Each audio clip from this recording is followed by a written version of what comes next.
under Trump's administration, the archives are deleting essentially the history of human rights violations that are occurring at the border. Maybe not all of them, but it is one of those things that is so easy to go under the radar if it's not for groups like Democracy Now! and us who point it out.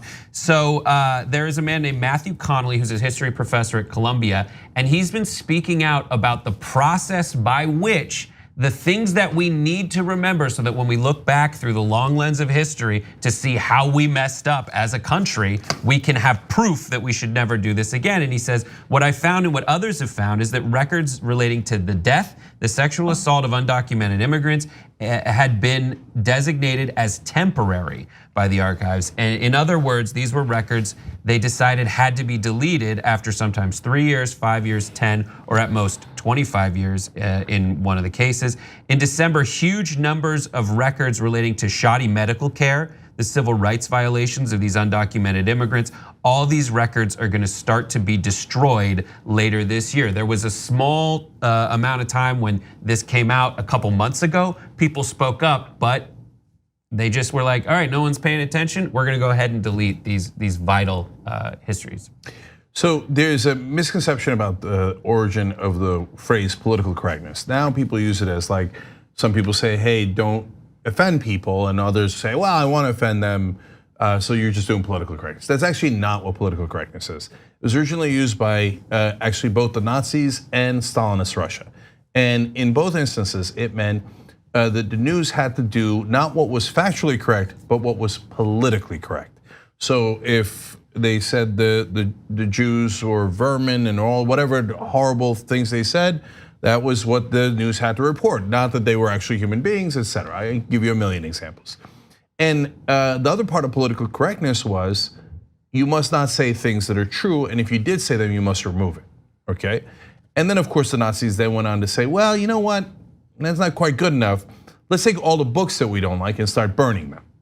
And so that way only our propaganda will exist and people will not be able to access what is actually factually correct. Yeah.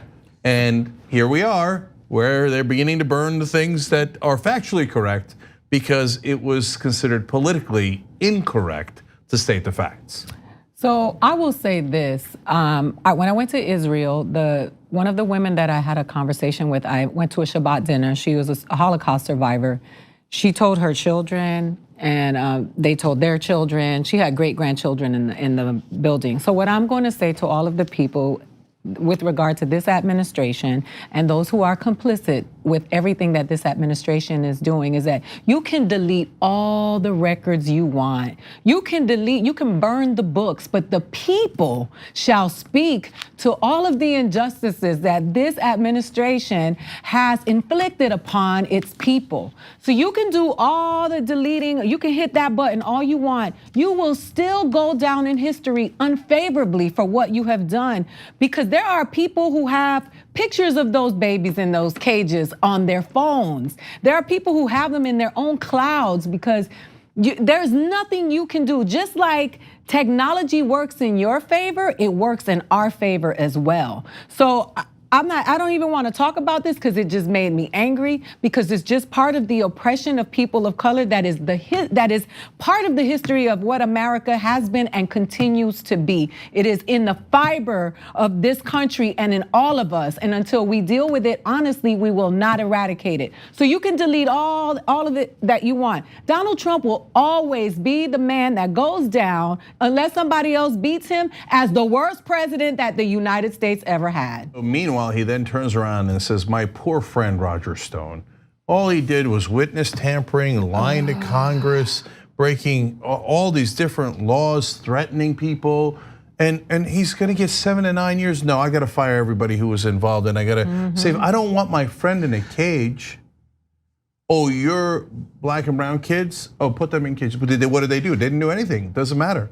Doesn't matter. Put them in cages, but not my beloved, wealthy, powerful friends. That's who Donald Trump is. So those are the big things. There was one little detail. I read this guy Matthew Connolly's op-ed that he wrote in the New York Times, and it's a pattern with Trump to try to get rid of evidence to bring it back to to what we were talking about at the beginning.